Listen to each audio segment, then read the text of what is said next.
தமிழரின் பாரம்பரிய திருவிழாவை கொண்டாடுவோம். புத்தாடை பொங்கலோடு The Chennai Silks. Let the celebrations begin.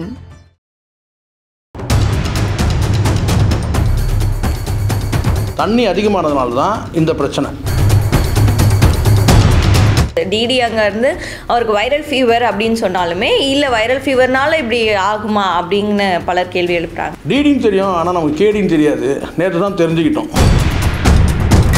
அது எதுக்கு இந்த பொய்ன்னு கேட்குறேன் நான். வைரல் ஃபீவர்னு அப்போ நாங்கள்லாம் நம்மளை பார்த்தா எப்படி இருக்குது? பைத்தியமா நாங்கள்? முட்டாளா நாங்கள்? நீங்கள் வைரல் ஃபீவர்னா அச்சோ வைரல் ஃபீவர்.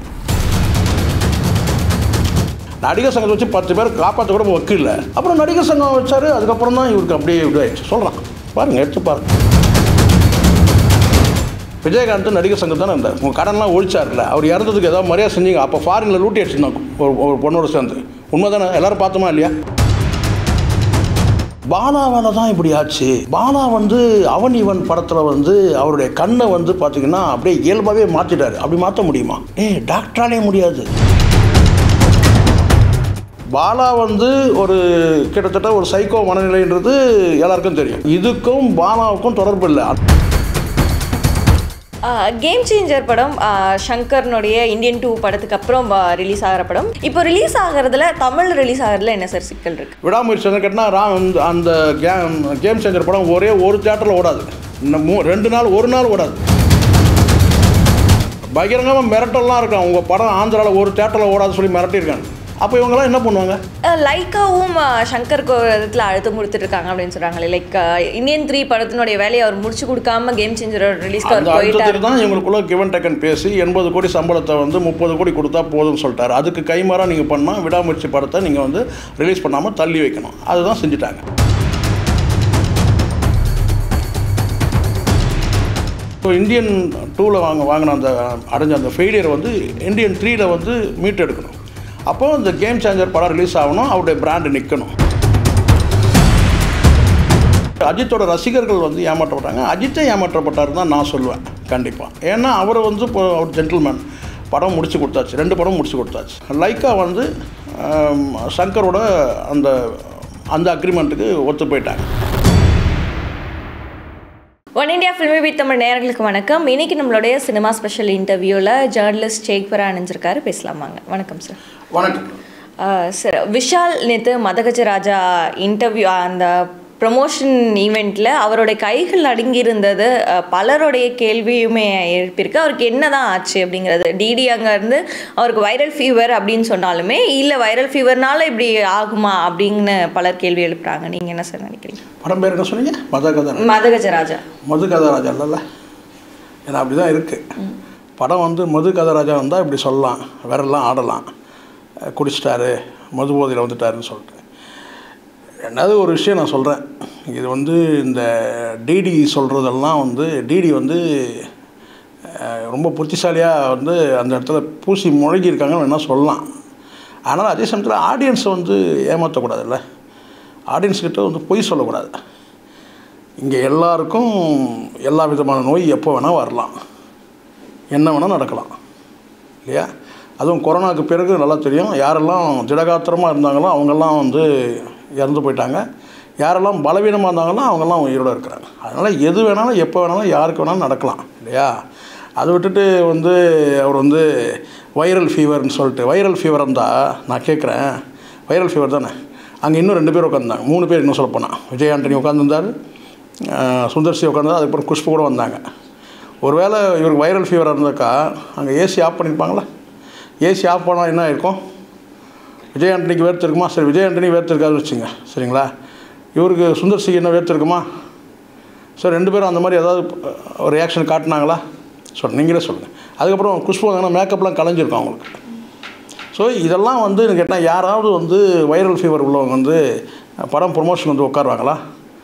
தலையெல்லாம் சீவி சிங்காரிச்சு விபூதியெல்லாம் வச்சுக்கிட்டு வருவாங்களா? இதெல்லாம் ஏமாத்துகிற வேலை.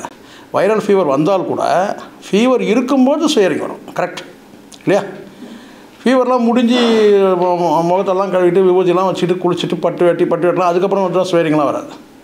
ஸோ இதெல்லாம் முட்டு கொடுக்குறதுன்றது இதுதான். ஆனால் டிடின்னு தெரியும், ஆனால் நமக்கு கேடின்னு தெரியாது. நேற்று தான் தெரிஞ்சுக்கிட்டோம். ஸோ இதெல்லாம் பொய்யான ஏமாத்துகிற வேலை. உடல் நாடி நரம்பு தளர்ந்து போச்சு, வயசு 40 தான் இருக்கும்னு வச்சுக்கோங்க, சரிங்களா? அதுக்கும் கம்மியாக தான் இருக்கும்னு நினைக்கிறேன், இல்லை கூட இருக்கட்டும். ஆனால் வந்து நாடி தளர்ந்தால் தான் இப்படி வந்து கைகள் உதறும். நாடி நரம்பு தளர்ந்தால் தான் கை உதறும், கால் உதறும், பேச்சு குளரும். இதெல்லாம் வந்து மதுவின் தாக்கம் தான் நான் நினைக்கிறேன். மது கொஞ்சம் தண்ணி ஓவராகிட்டு இருக்கும். இதுக்கு முன்னாடி உங்களுக்கு கூட தெரியும்னு நினைக்கிறேன். அந்த 2017 அண்ணா நகர் அவர் வீட்டு தாண்டி தான் என் வீட்டுக்கு போனோம். அப்போ வந்து தண்ணி வந்தது உண்மை தான். அதாவது என்னென்னா, வெள்ளம் வந்து அந்த ரோடை தாண்டி அவர் வீட்டுக்கு அந்த போர்ட்டிகோ கிட்ட வரப்போகுது. தண்ணி ஏற ஆரம்பித்தோன்னு கட்டினா அங்கேருந்து கத்த ஆரம்பிச்சிட்டார். தண்ணி வந்துச்சு. எல்லார் வீட்லேயும் தண்ணி, அவன் வீட்டில் மட்டும் இல்லை, எல்லார் வீட்லேயும் தண்ணி இருக்குது. அண்ணா நகர் ஃபுல்லாக மிதந்தது, சரிங்களா? அண்ணா நகரில் சென்னையே மிதந்தது, இன்னும் தமிழ்நாடே மிதந்தது. ஆனால் தண்ணி வந்துச்சு சொல்லிட்டு அப்படின்னா, அதுக்கப்புறம் கார்கிட்ட வரும்போது, கார் டயர் ஏறும்போது இன்னும் கத்த ஆரம்பிச்சு தான் அதுக்கப்புறம் தெரியும். மேயரெல்லாம் வந்து பொறுப்பு இல்லை, அதில் எல்லாம் பேசுனா அவங்களுக்கு தெரியும்னு நினைக்கிறேன். எதுக்கு சொல்கிறேன்னா, அந்த தண்ணி வந்தது நீ கவலைப்பட்டல, அப்போ நீ தண்ணிக்கிட்ட எச்சரிக்கையாக இருந்திருக்கணும் இல்லையா? தண்ணி அதிகமானதுனால தான் இந்த பிரச்சனை. இந்த கை உதறது, கால் உதறது. இது அவருக்கு மட்டும் இல்லை, யாருக்கு தண்ணி அதிகமானாலும் இப்படி தான் ஆகும். 4-5 மாதங்களுக்கு முன்னாடி கூட அவர் சைக்கிள் ஓட்டிட்டு போகிற வீடியோஸ்லாம் பார்த்தீங்களா? அப்படியே சொல்லிட்டீங்களா? அப்படியே கொஞ்சம் இந்த அந்தப்புறம் வந்தனன்னு சொல்லிட்டு ஒருத்தர் பேசியிருக்காரு, அதை கொஞ்சம் கேட்டுட்டு வேணா வாங்க. அவர் என்ன சொல்கிறாருன்னா, பாலாவால் தான் இப்படி ஆச்சு. பாலா வந்து அவன் இவன் படத்தில் வந்து அவருடைய கண்ணை வந்து பார்த்திங்கன்னா அப்படியே இயல்பாகவே மாற்றிட்டார். அப்படி மாற்ற முடியுமா? டாக்டராலே முடியாது. ஒரு ப்ராக்டிஸ் இருக்குது. என்னென்னு கேட்டால், இப்போது வந்து ஐபால் நேராக இருக்கிறதுக்கும், ஒரு ஐபால் நேராகவும் இன்னொரு ஐபால் வந்து கிராஸாக இருக்கிறதுக்கு அதுக்கு ஒரு ப்ராக்டிஸ் இருக்குது.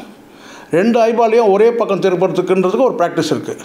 ஒரே பக்கம்னா இந்த சைடா இல்லைனா அந்த சைடா. நேராக இருக்கிறதுக்கு ப்ராக்டிஸ் தேவையில்லை. ஒரு 2 கண்கள் வந்து பார்த்தீங்கன்னா ஐபாலும், ஒரு பக்கம் ஒரு கண் ஒரு பாதையோ, இன்னொரு கண் ஒரு பாகத்தையோ, இல்லை ரெண்டும் வந்து பார்த்தீங்கன்னா ஒரே இணைஞ்சி இப்படி பார்க்குறதுக்கு வித்தியாசம். அதுக்கு ப்ராக்டிஸ் இருக்குது.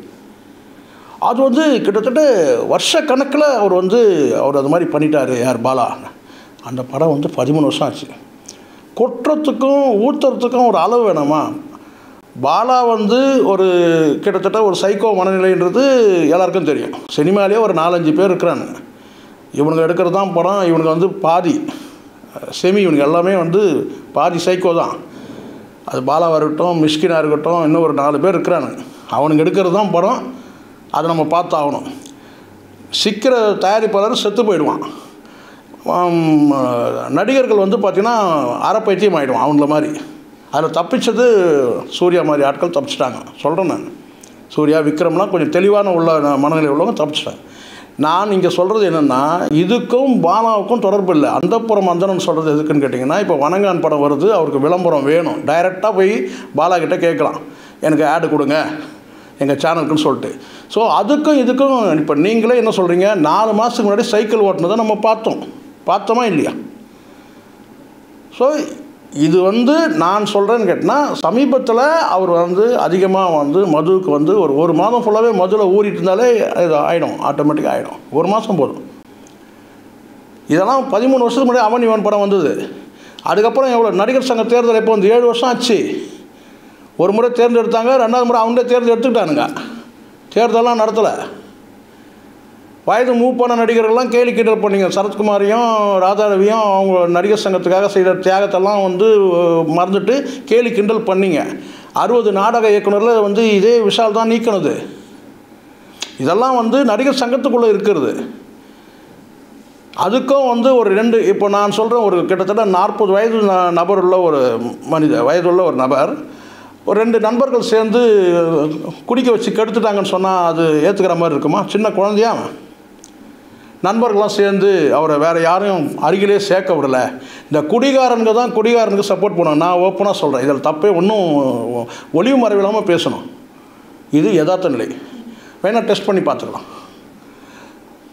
அனுபவத்தின் அடிப்படையில் சொல்கிறேன். இதில் வந்து உள்நோக்கமோ வன்மமோ கிடையாது. அவருடைய இயல்பு அவர் பார்த்தாலே தெரியுது. வந்து பார்த்தீங்கன்னா மதுவுக்கு அடிமையானவங்களுக்கு தான் இப்படியான ஒரு இது இருக்கும். நரம்பு மண்டலம் பாதிக்கப்பட்டு தான் கை நடுங்கும், இல்லை கையில் மட்டும் பிரச்சனைனா கை நடுங்கும், இல்லை அவருக்கு வந்து வாயும் குளருதுன்னா. இப்போ இல்லை, இந்த ஹேமா கமிட்டி வரும்போதே உங்களுக்கு தெரியும். அப்போவே அவர் வந்து பேச முடியாமல் தான் பேசினார். பேச தெரியாதவங்க பேசுகிற மாதிரி பேசினார். ஸோ அதனால் சினிமாவில் நடிக்கிறதுன்றது உங்களுக்கு வந்து நிறைய டேக் எடுக்கலாம். இது மேடை நாடகம் கிடையாது, அப்படியே லைவ் ப்ரோக்ராம் பார்க்குறோம். சினிமாவில் நடிக்கும்போது பல டேக் எடுப்பாங்க. அது இல்லைனா டூப் இருக்குது, இங்கே எல்லோரும் டூப் வச்சுருக்காங்க. இல்லைன்னா அஜித்தா எல்லோரும் அஜித் ஒரு ஆளுக்கு தான் டூப் கிடையாது. இது எல்லோரும் டூப் மாஸ்டர் தான் இவனுக்கு எல்லாருமே.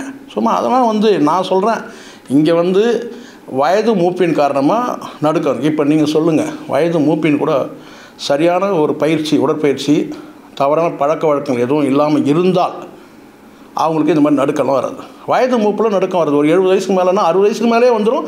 70 வயசுக்கு மேலேனா நடுக்கம் இயல்பாக வந்துடும். கொஞ்சம் டென்ஷன் ஆனாங்கன்னா இன்னும் ஸ்வேரிங் அதிகமாக இருக்கும். இப்போ நீங்கள் ரஜினி இருக்கிறாருன்னு கேட்டிங்கன்னா, ரஜினிக்கு பார்த்தீங்கன்னா நடுக்கம் இல்லைன்னா நிச்சயமாக நடுக்கம் இருக்கும். ஏன் அவர் பத்திரிகையாளர் சந்திக்கிறதை அவாய்ட் பண்ணுறாரு, இல்லை ஏன் வேகமாக போகிறாருன்னா இயல்பாக தன்னை வேகமாக காட்டுகிறாரு. ஆனால் நிச்சயமாக அவங்களுக்கும் வயது மூப்புன்னு இருக்கும். அதை தாண்டி அவருக்கு எவ்வளோ பிரச்சனைகள் இருக்குது, அதெல்லாம் வேறு. 70 வயசுக்கு மேலேனா இது இயல்பாக எல்லாருக்குமே வரும்.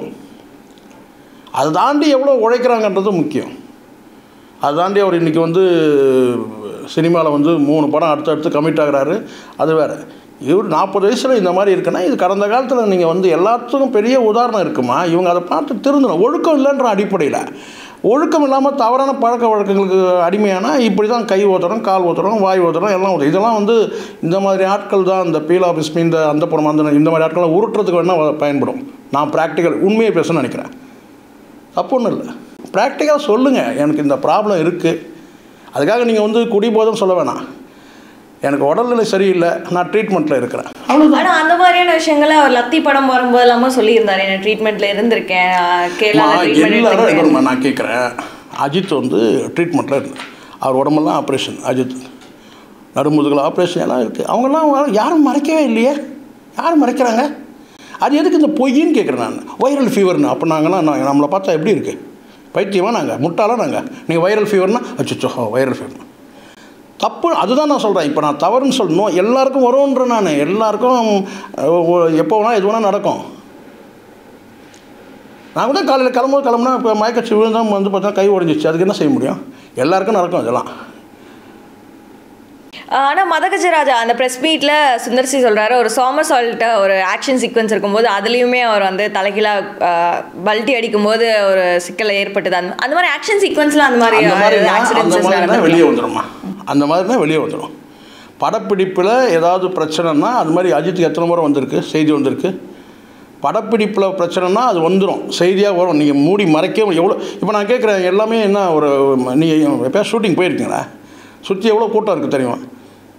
நீங்கள் ஏதோ நீங்கள் அதுவும் சண்டை பயிற்சிக்கெலாம் எத்தனை பேர் இருப்பாங்க தெரியுங்களா? 100 பேருக்கு மேலே இருப்பாங்க சுற்றிக்க டெக்னீஷியன் எல்லாமே. அப்போ ஒரு ஆக்சிடென்ட் நியூஸ் கசிஞ்சிடாதா? இது அது இல்லை, இது வேறு. இது 4 சவுத்துக்குள்ளே நடக்கிற ஒரு விஷயம். இதெல்லாம் இதுதான் நான் சொல்கிறேன். இதெல்லாம் பொய்யா சொல்லி ஏமாற்றக்கூடாது. படப்பிடிப்பில் அப்படியே சொல்லி அப்படின்னா இப்படி ரிஸ்க் எடுத்து நடிச்சு அதான் சொல்கிறேன்ல. அஜித் தவிர இங்கே எல்லாமே டூப் போட்டு தான் நடிக்கிறாங்க. பாதி க்ரீன் மேட்டு, பாதி டூப்பு. அப்புறம் என்ன மீதி இவனுக்கு நடிக்கிறது?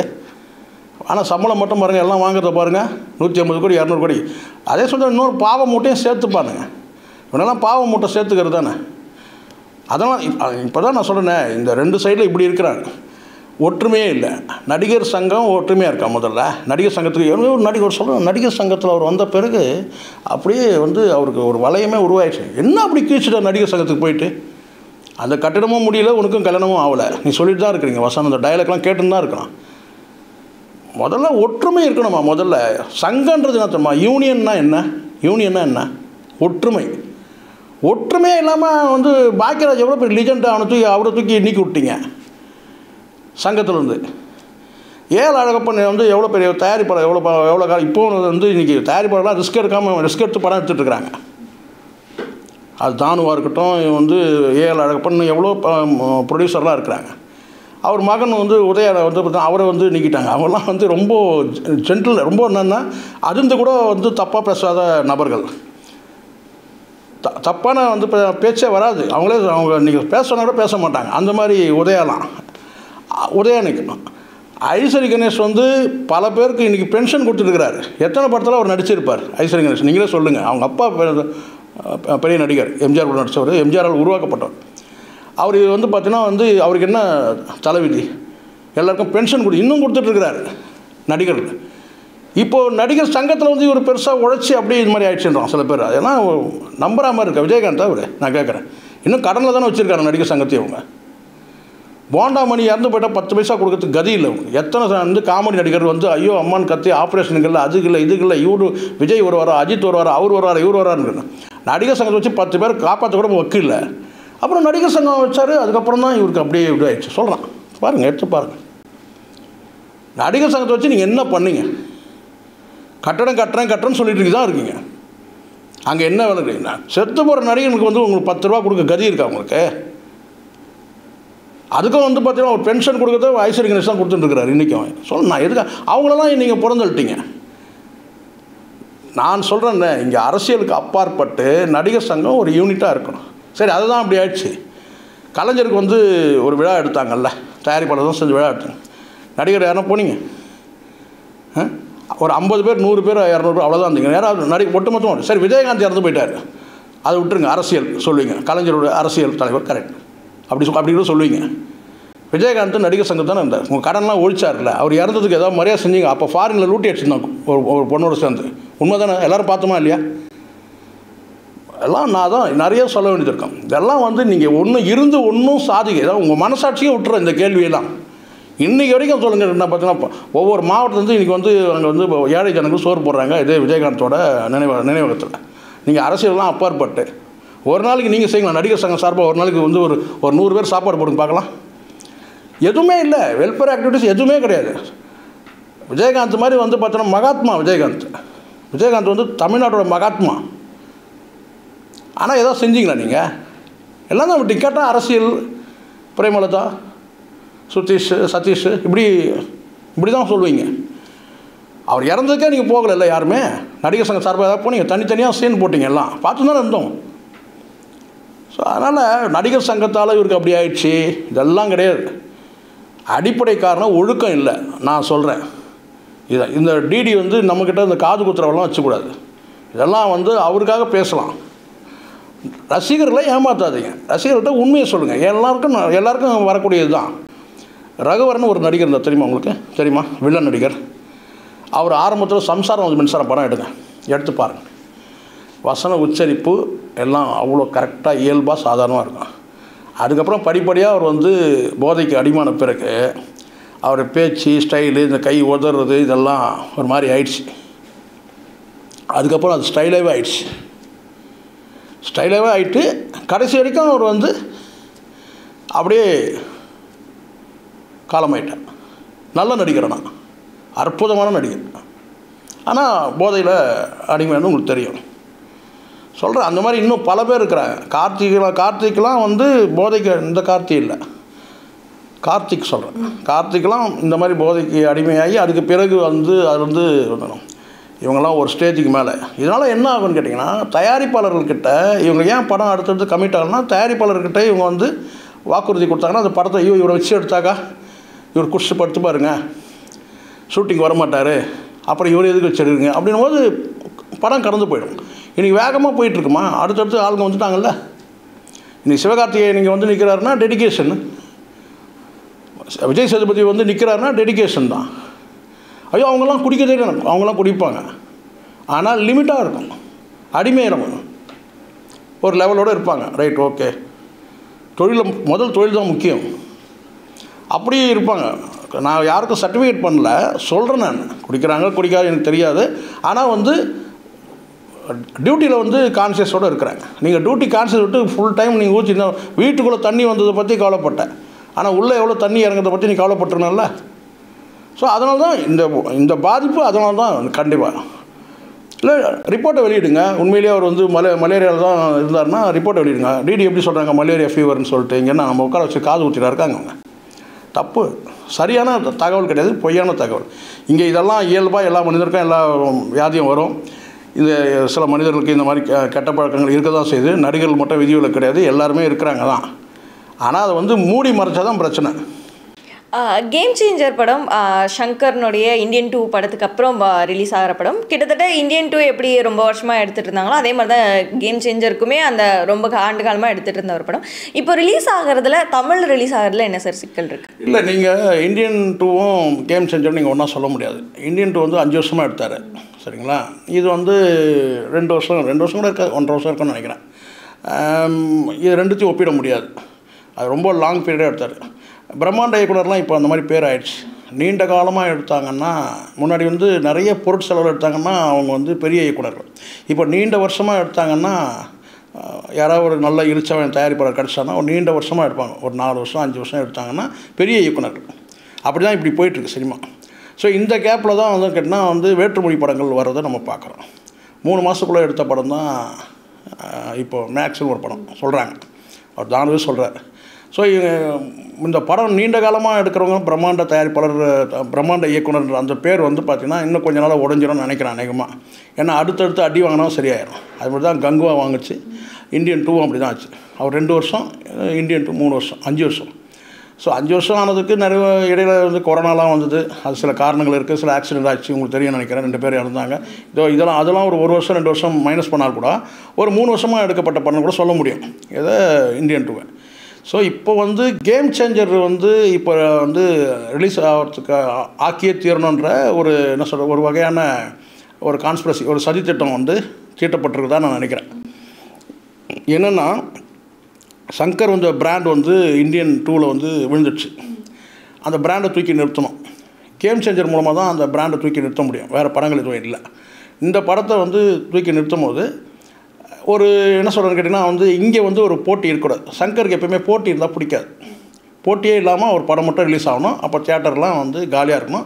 வேறு வழியே இல்லைன்றதுனால அந்த படத்தை போய் பார்க்குற மாதிரி தான் வரும். அதுக்கு கடந்த காலத்தில் உங்களுக்கு தெரியும், எந்திரன் 1ம் சரி, எந்திரன் 2ம் அப்படி தான் பண்ணாங்க. தியேட்டரில் எல்லா தியேட்டரும் வந்து வேறு எந்த படமும் ரிலீஸ் ஆகாமல் பார்த்துக்கிட்டாங்க.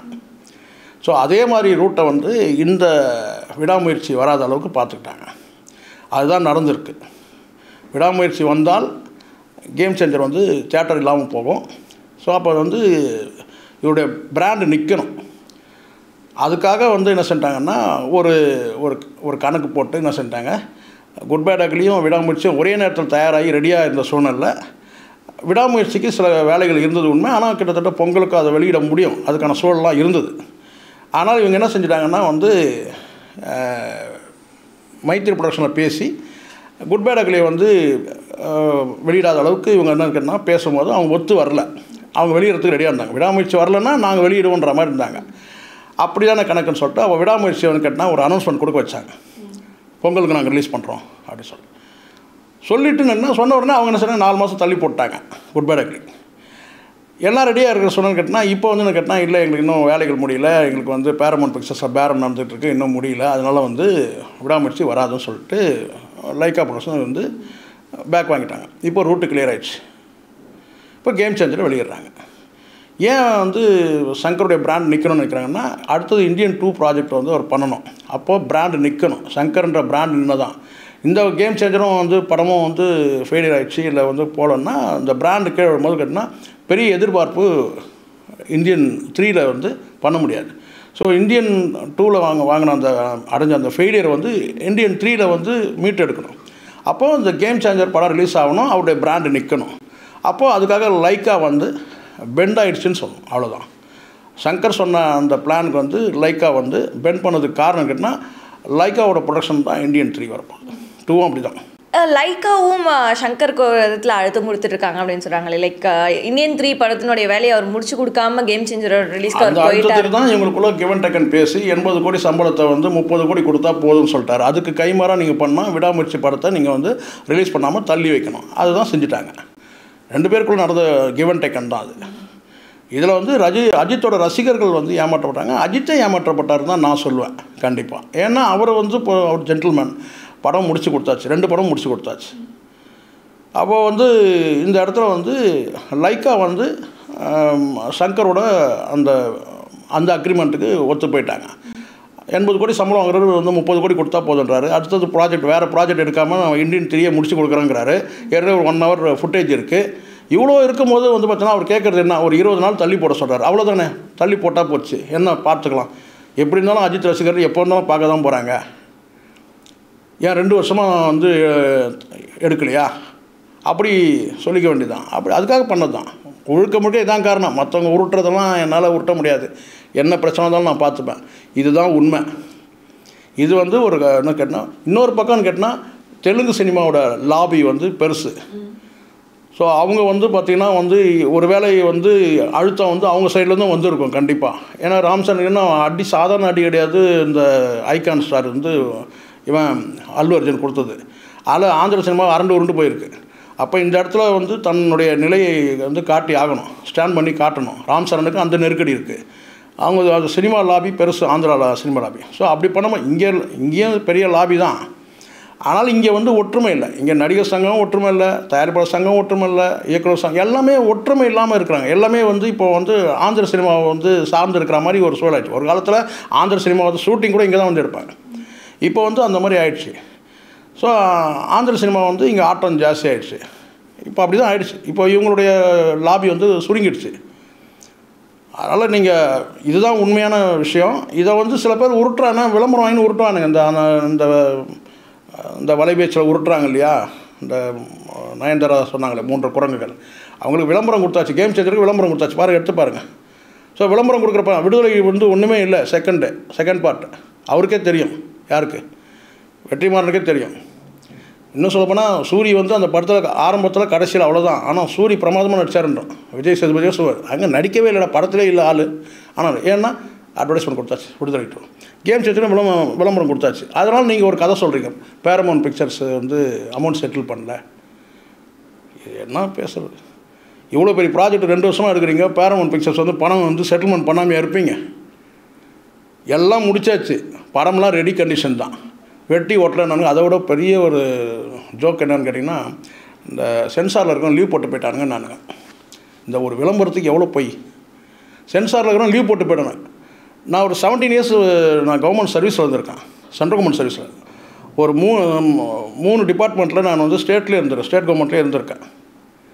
ஒரு ஆஃபீஸர் லீவ் போட்டு போனாங்கன்னா, அதுவும் நாங்கள் ஒர்க் பண்ண பீரியட்லாம் இ-சைன்லாம் கிடையாது. இப்போலாம் இ-சைன், கெஸ்ட் ஆஃபீஸர்லாம் இ-சைன் பண்ணலாம். செல்லை வச்சுட்டு செல்லுலேயே சைன் பண்ணலாம். அப்படி இருக்குது, சிஸ்டமில் பண்ணலாம். ஆனால் நான் லீவ் போட்டு போயிட்டார் சென்சாரில் அப்படின்னு சொன்னாங்க.